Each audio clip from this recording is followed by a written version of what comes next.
शिंदेंच्या सत्कारावरून मविया अस्तित्वात असणाऱ्या दोन शिलेदारांमध्ये वाद सुरू झालाय।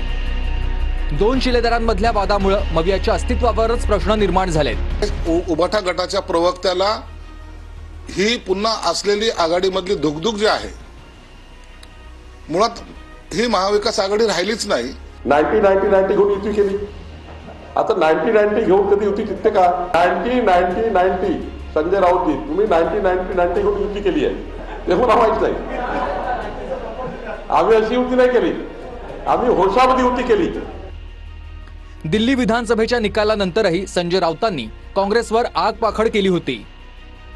महाराष्ट्रातल्या पराभवाचं खापरही राऊतांनी काँग्रेसवर फोडलं होतं।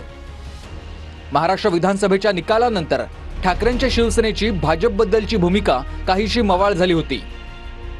उद्धव ठाकरे, आदित्य ठाकरे फडणवीसांना भेटल्यानं याची चर्चाही सुरू झाली। बाळासाहेब ठाकरेंच्या स्मारकाच्या कामासंदर्भात ठाकरेंच्या शिवसेनेचे 3 मोठे नेतेही फडणवीसांना भेटले। या सगळ्या घडामोडींमुळे ठाकरेंच्या महाविकास आघाडीबद्दलच्या भूमिकेवर सध्या चर्चा सुरू झालेल्या आहेत।